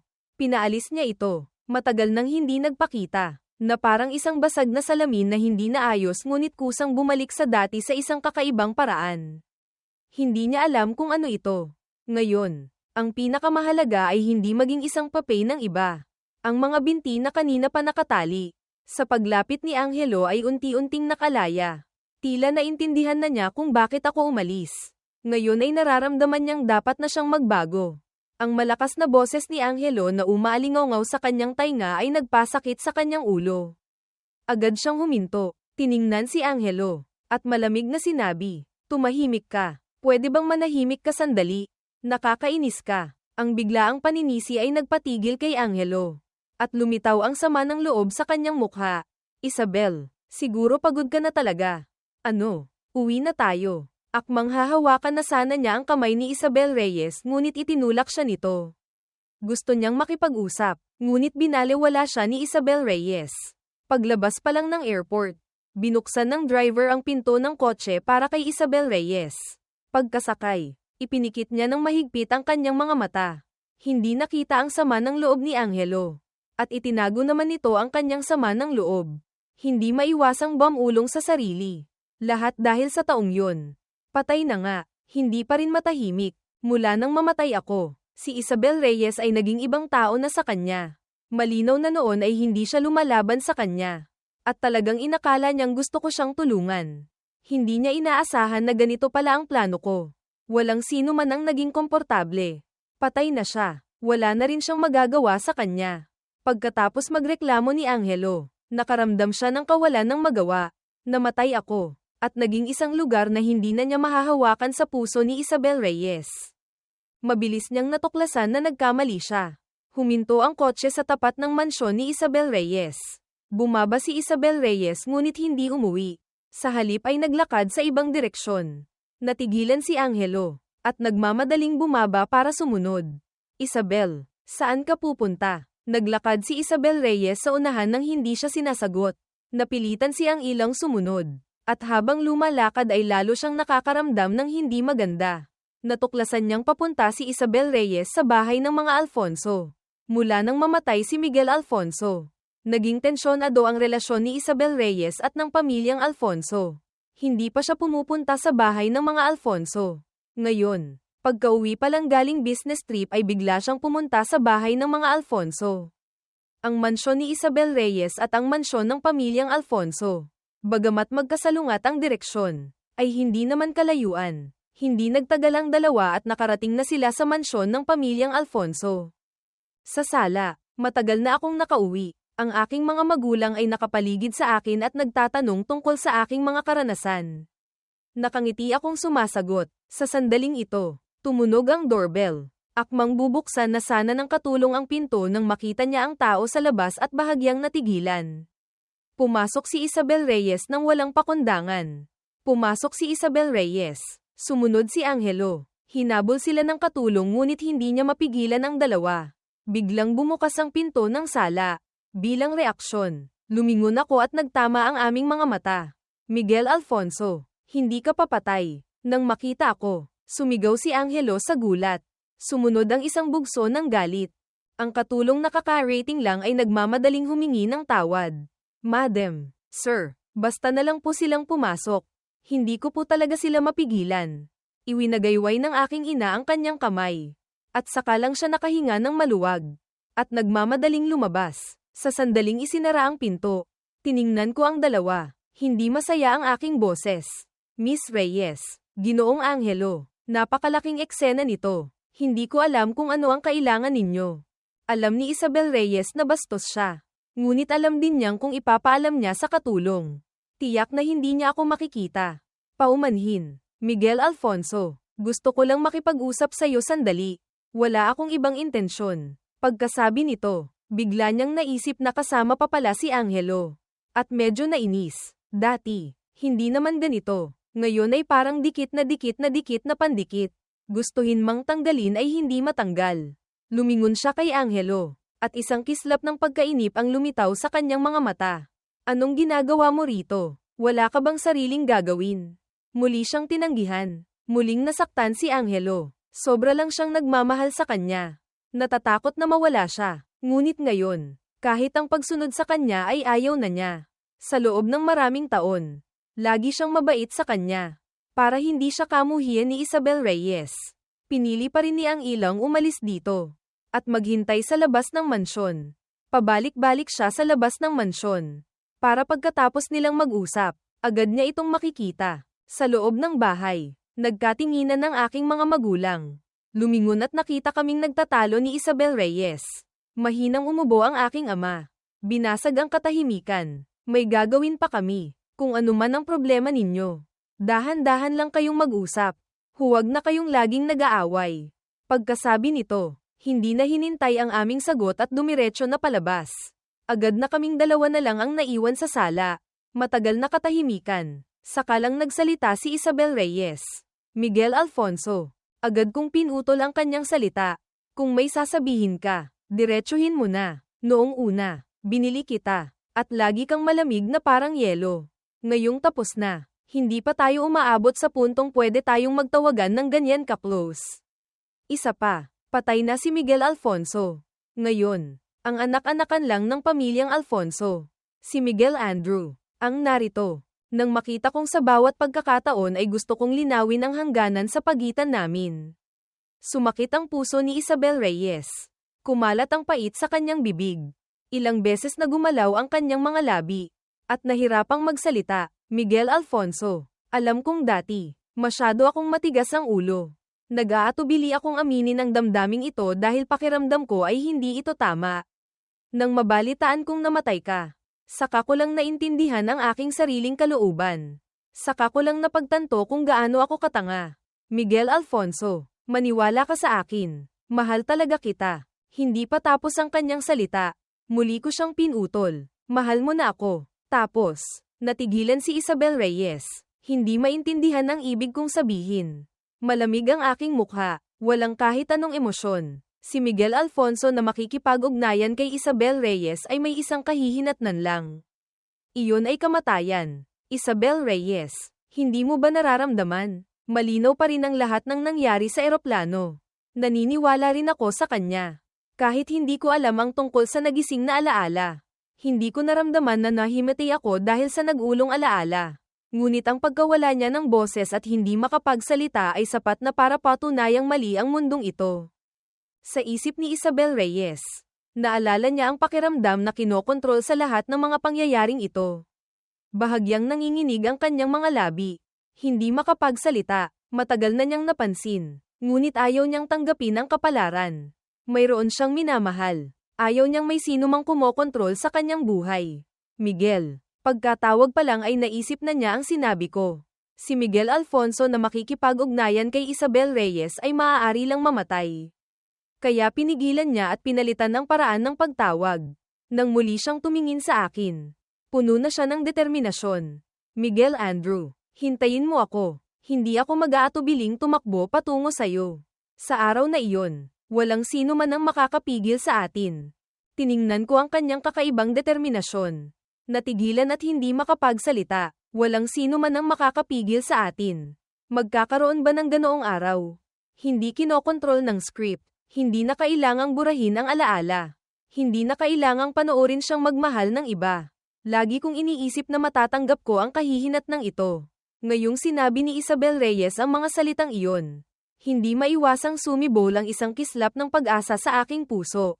Pagkasabi ni Isabel Reyes, tumalikod siya at umalis. Medyo nalungkot akong yumuko. Pero Isabel Reyes, matagal na kitang hinihintay. Hindi ako sigurado kung talagang gusto mo ako o itinuturing mo lang na pag-ibig ang obsesyon.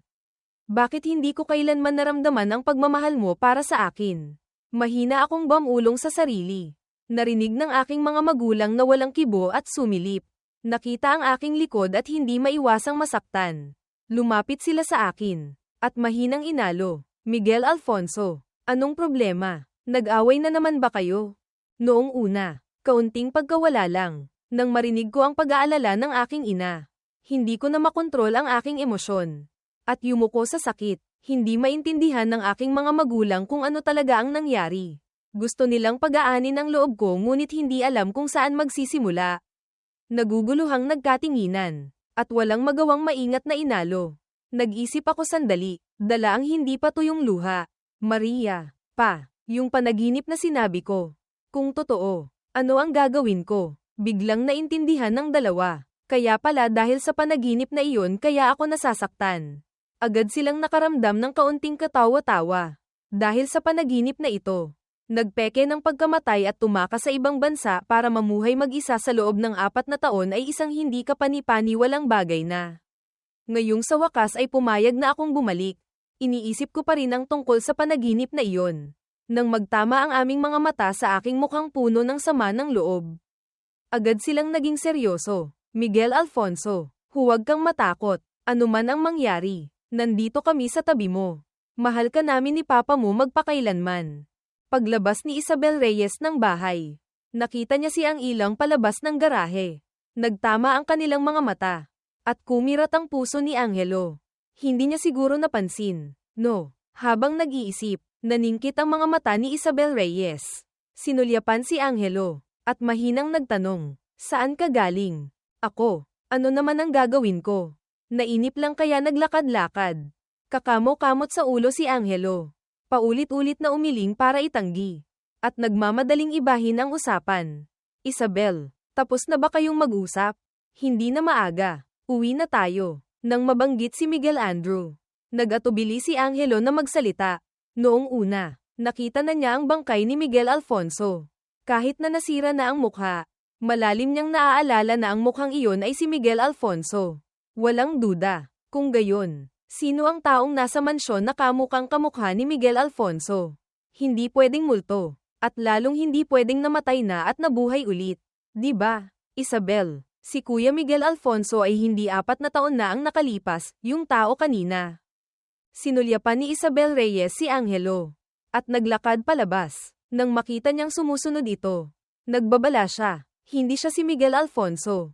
Anak-anakan siya ng pamilyang Alfonso. Si Miguel Andrew. Angelo, itigil mo na yang masasamang iniisip mo. Kapag may nangyari sa kanya, huwag mong sabihing hindi ka patatawarin ng pamilyang Alfonso. May mga bagay din akong kayang gawin. Nagmamadaling umiling si Angelo at nakangiting sinabi, Isabel, hindi ako ganyang klaseng tao. Hindi ako gagawa ng ganyang bagay. Hindi siya sinagot ni Isabel Reyes. Naglakad siyang mag-isa. Sumunod si Angelo sa kanyang mga yapak. Habang sa kanyang puso ay may binabalak na masama. Anak-anakan. Sa sandaling ito, lalong napatibay ang kanyang hinala. Itsura, edad, pangalan. Lahat ay anak ng pamilyang Alfonso. Sabihing walang anumang kalokohan. Sino ang maniniwala? Hindi pwedeng magkataon lang ng ganyan. Kahit hindi niya alam kung anong paraan ang ginamit niya. Hindi may kakaila na nagpeke siya ng pagkamatay para umalis. Nagpalit ng bagong pangalan para bumalik at magmana. Pinili niyang umalis. Ngayon naman ay bumalik. Bumalik pa para makipag-agawan kay Isabel. Kahit sino pa siya, hindi niya hahayaang mapalapit siya kay Isabel. Mamatay lang talaga. Malulungkot si Isabel sandali. At ang panahon ang maghihilom sa sugat. Sa panahong iyon, siya na lang ang nasa tabi ni Isabel. At sa kalaunan ay mamahalin din siya nito. Lumingon si Angelo at tiningnan ang mansyon. Ngumisi, Miguel Alfonso, dapat matagal ka nang namatay. Sa mansyon ng pamilyang Alfonso. Ayaw kong gamitin ang aking pagkakakilanlan. Walang magawa ang aking mga magulang kundi sumuko. Ayos lang, Miguel Alfonso. Pagkatapos ng ilang araw, mag-oorganisa tayo ng isang party para sa pagkilala sa kamag-anak. Iaanunsyo natin ang iyong pagkakakilanlan. Para mas maging madali ang lahat. Hindi ako tumanggi. Tumango ako. Hindi ako pwedeng manatili sa bahay magpakailanman. Kailangan ko pa ring magkaroon ng isang disenteng pagkakakilanlan. Pagkatapos ng araw na iyon, hindi na ako muling nakita ni Isabel Reyes. Naghahanap siya ng paraan. Hindi nagtagal. May balitang mag-oorganisa ang pamilyang Alfonso ng isang party para sa pagkilala sa kamag-anak. Nang matanggap niya ang imbitasyon, nag-alangan si Isabel Reyes sandali ngunit tinanggap pa rin ito. Alam niyang gusto niya akong makita. Kahit natingnan lang mula sa malayo ay sapat na. Ang party ay ginanap sa pinakamarangyang hotel. Lahat ng mayamang pamilya ay naruroon. Walang sino man ang nakakaalam tungkol sa anak-anakang ito. At wala ring sino man ang nakarinig ng balitang ito. Sapat na ang makita ang laki ng paghahanda para maintindihan kung gaano kahalaga ang anak-anakang ito ng pamilyang Alfonso. Hindi maiwasang pukawin nito ang kuryosidad ng lahat. Lahat ay gustong malaman kung ano ang itsura ng anak-anakang matagal nang itinatago ng pamilyang Alfonso. Lahat ay maagang naghintay. Handa na ang lahat. Hinihintay na lang ang paglitaw ng pangunahing tauhan. 2 o 3 tao ang nagtipon-tipon. Habang nag-aalok ng inumin sa isa't isa ay nagsimula na ring magreklamo. Ano ba tong si Lolo Alfonso? Tinawag tayong lahat dito para ipakilala ang kanyang anak-anakan. Nandito na tayong lahat. Siya naman. Ang galing. Ang tagal-tagal hindi pa dumarating. Oo nga. Sino bang nag-oorganisa ng party na hindi ang host ang unang dumarating para batiin ang mga bisita? Hindi naman unang beses mag-organisa si Lolo Alfonso. Paano pa nangyari ang ganitong pagkakamali? Nasa sulok si Isabel Reyes at nakikinig sa usapan ng lahat. Nakaramdam siya ng isang kislap ng pagkabalisa. At lalong bumilis ang tibok ng kanyang puso. Si Papa Alfonso, Mama Alfonso, at pati ako ay hindi pa lumilitaw. Masyadong kakaiba. Biglang naramdaman niyang kumukurap ng mabilis ang kanyang mga talukap. Habang lumilipas ang oras, lalong nakakaramdam ng hindi maganda ang mga bisita. Ang tagal-tagal na. Wala pa ring lumilitaw. Hindi kaya may nangyari na. Subukan nating kontaken para malaman kung ano ang sitwasyon. Oo nga, subukan nating kontaken. Pagkasabi nito, kinuha niya ang telepono. Akmang i-dial na sana ang numero nang lumitaw ang isang text message. Kaninang tanghali, nagkaroon ng aksidente sa kotse sa Chunhua Road. 2 lalaki at isang babae ang agad na dinala sa ospital. Unang natukoy ng pulisya na dahil ito sa siraang preno. Chunhua Road. Ito ang daan na dapat daanan ng pamilyang Alfonso. Malinaw na ito ang 3 miyembro ng pamilyang Alfonso na hindi pa lumilitaw. Biglang tumayo si Isabel Reyes. Nawala ang lahat ng kanyang katinoan. Habang tumatawag sa telepono ay lumabas para imbestigahan kung sino ang 3 na aksidente sa kotse. At saang ospital sila. Tumunog ang telepono. Nakita niyang ang 3 miyembro ng pamilyang Alfonso. Walang pag-aalinlangan na nagmaneho diretso sa address na ipinadala ng assistant.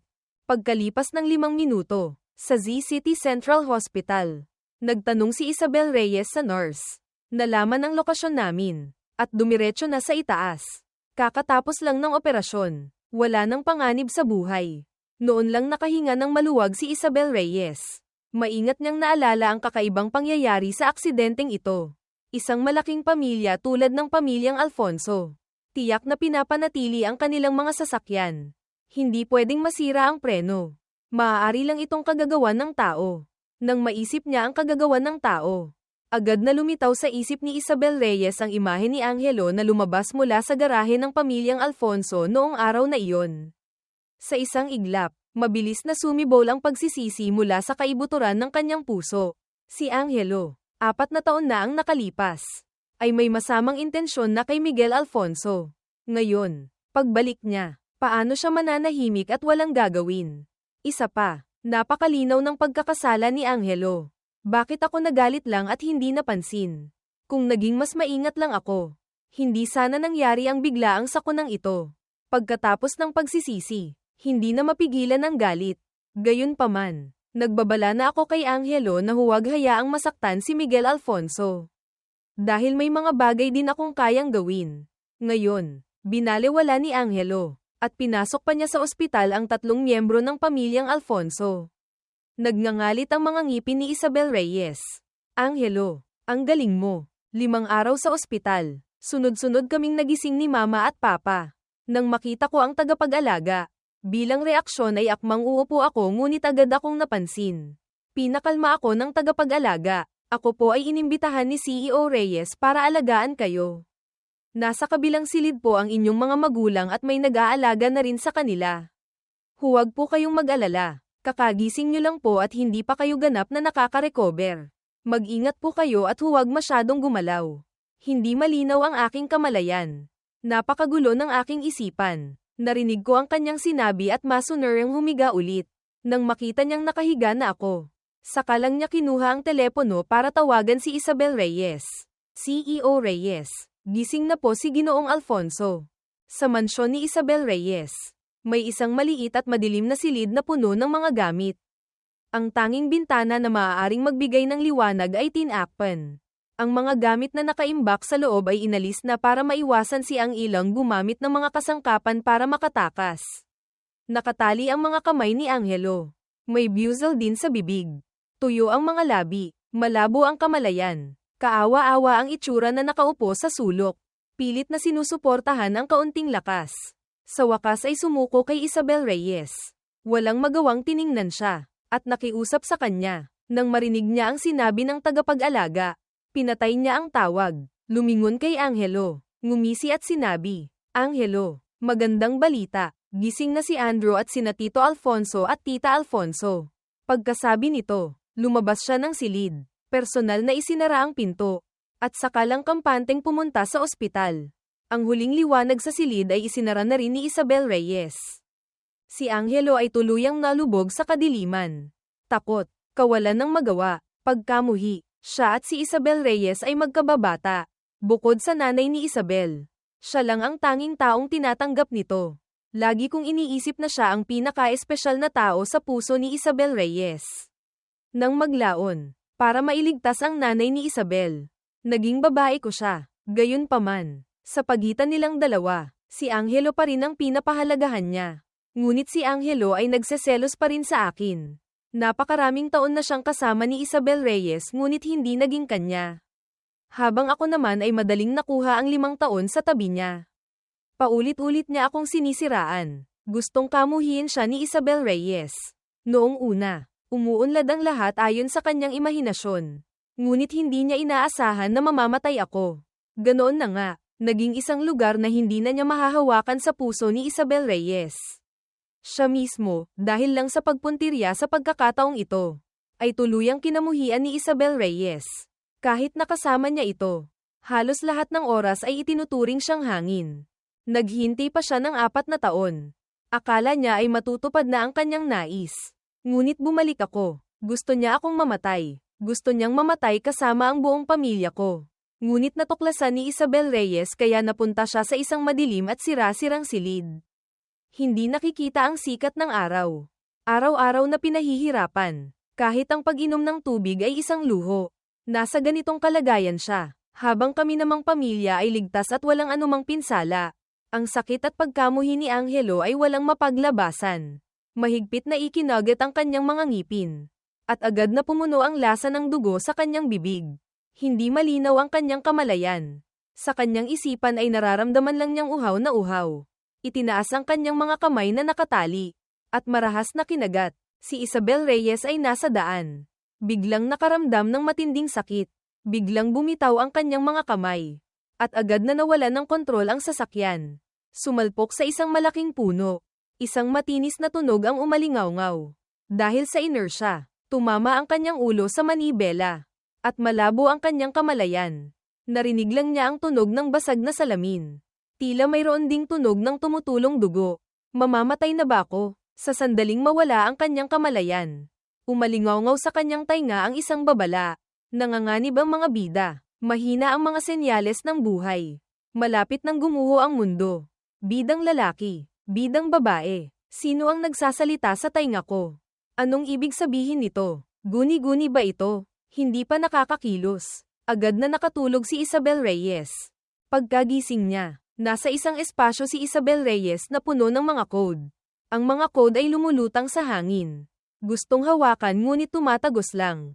Biglang isang bilog na liwanag ang lumipad sa kanyang ulo. At sinimulan siyang i-scan. Sunod-sunod na mga exclamation point. Hindi normal na data. Kailangang i-restart. Nagsimula na ang pagre-restart. Walang kahit anong emosyon. Tanging ang mga utos na mekanikal na isinasagawa. Isang utos. At ang pamilyar na matinding sakit ay muling damapo kay Isabel Reyes. Pagkatapos, naramdaman niyang pilit na binubura ang kanyang alaala. Natakot siyang matuklasan na nagbabago rin ang alaala niya tungkol sa amin. Isang pakiramdam ng kawalan ng magawa ang kumalat sa kanyang puso. Gusto niyang tumakas, ngunit kahit anong pilit niya ay walang nangyayari. Gusto niyang lumaban, ngunit hindi niya talaga mahawakan ang bilog na liwanag. Ang mga sumunod na salita ay lalo pang nagpatakot sa kanya. Nasira ang relasyon ng mga bida. Kailangang i-restart. Ang bidang babaeng ito ay nagkaroon ng damdamin para sa supporting character.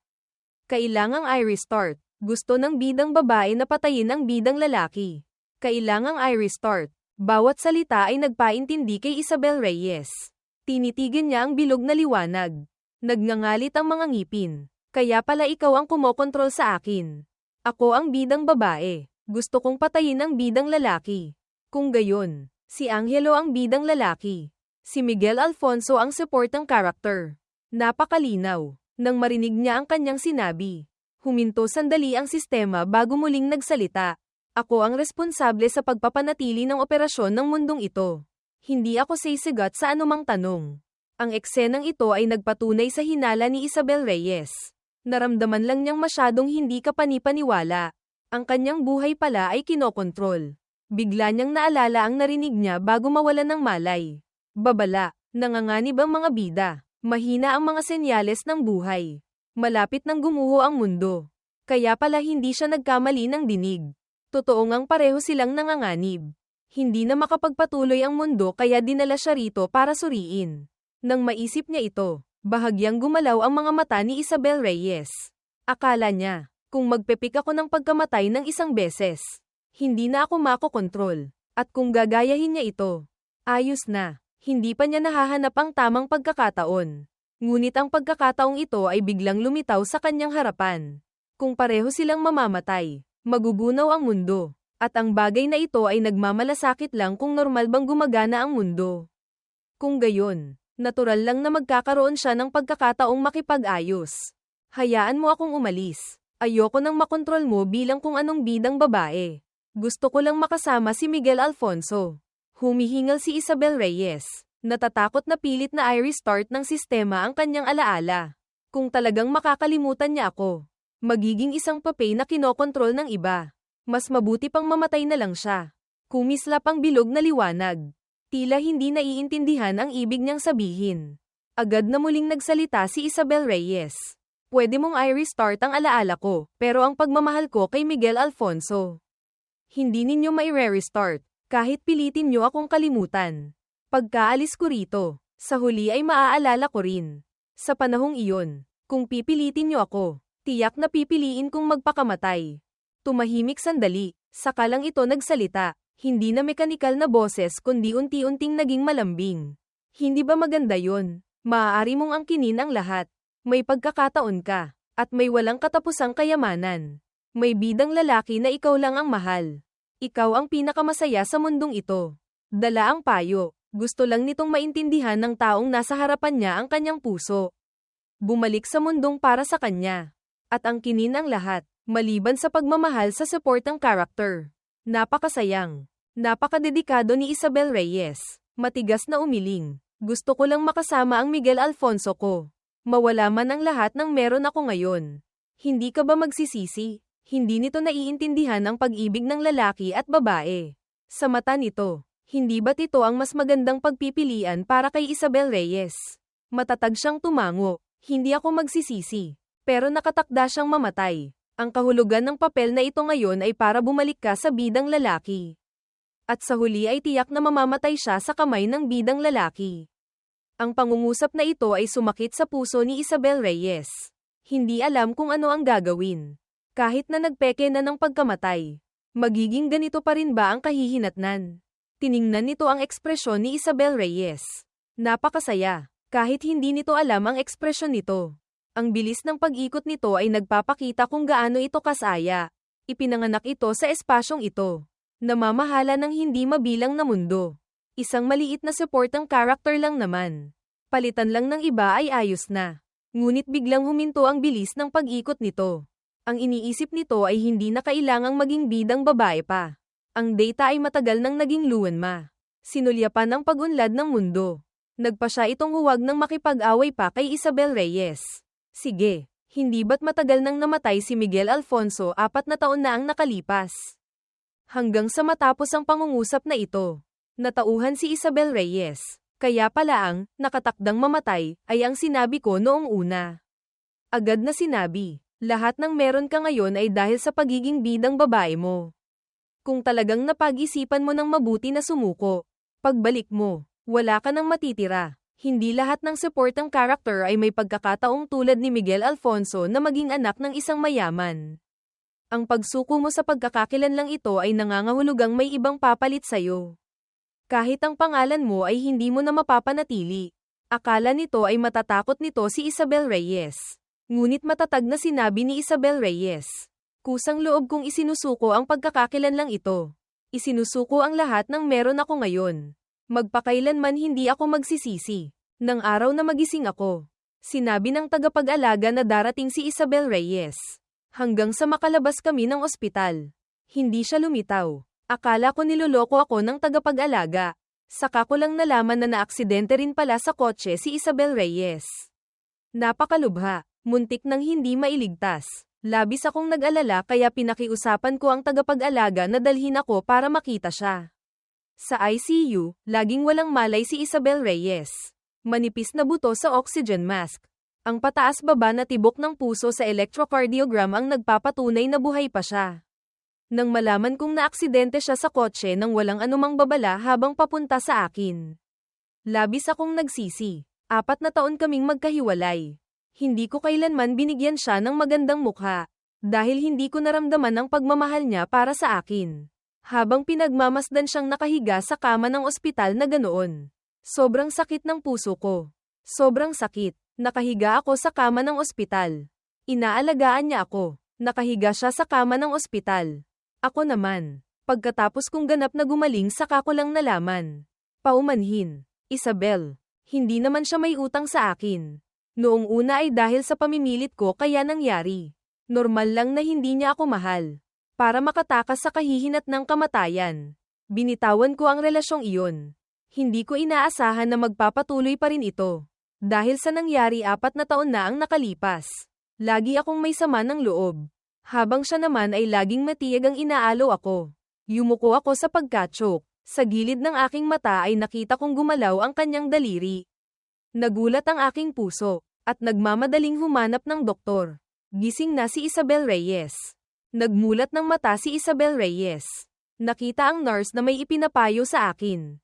Nang makita ako, natigilan siya. Miguel Alfonso, isang taong namatay 4 na taon na ang nakalipas, hindi tama. Nang maisip niya ang party para sa pagkilala sa kamag-anak ng pamilyang Alfonso kamakailan lang. Saka lang siya natauhan. Anak-anakan ako. Nang makita akong lumapit, kumunat ang kanyang noo. Anong ginagawa mo rito? Ang pamilyar ngunit may halong distansyang boses ang umalingaw-ngaw.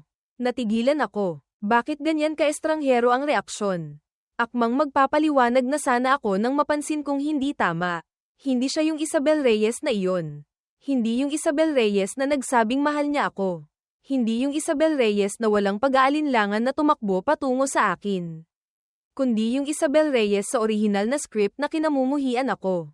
Nang maintindihan ko, ibinalik ko ang ekspresyon sa aking mukha. Dumadalaw sa'yo. At para na rin magpasalamat sa pag-aalaga mo sa akin at sa aking mga magulang sa ospital. Ibabalik ko sa'yo ang pera. Pagkasabi nito, umalis na ako. Paglabas ng ospital. Bumagal ang aking mga yapak. Si Isabel Reyes ngayon ay bumalik na sa dati. Kung gayon, nasaan na yung Isabel Reyes na iyon? Nawala na. Medyo nalungkot ako. Naghihintay sa akin ang aking mga magulang sa kotse. Nang makita nila ang aking ekspresyon. Akala nila ay malubha ang sugat ni Isabel Reyes. Kaya nag-aalalang nagtanong. Umiling ako. Ayos lang siya. Hindi na siya makikipag-ugnayan pa sa pamilyang Alfonso pagkatapos nito. Hindi maintindihan ng aking mga magulang ngunit hindi na rin nagtanong pa. Ang kotse na dapat ay dumiretso sa garahe ay huminto sa gate.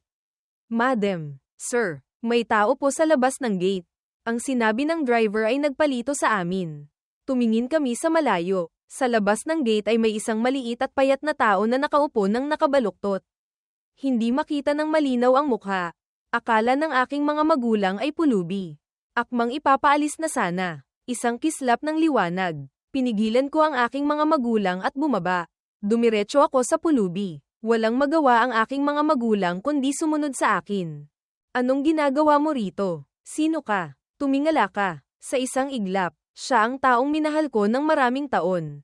Puno ng gulat at saya ang kanyang mga mata. Andrew, sinabi kong hindi ako mag-aatubiling tumakbo patungo sa'yo. Nagawa ko talaga. Hindi na ako ang bidang babae. Ako na lang ako. Ang kapalit ay wala na akong anuman. Gusto mo pa ba akong bilhin? Kahit ano, basta sagot mo ang pagkain at tirahan. Nang marinig ko ang kanyang sinabi, agad kong naintindihan. Ngumiti ako sa kanya. Tumango. Pwede ba? Marami akong hiling. Ha? Kapag hindi ako kontento, ayoko na. Nagmamadali siyang tumango. Gagawin kitang kontento. Kumpleto. Yeah.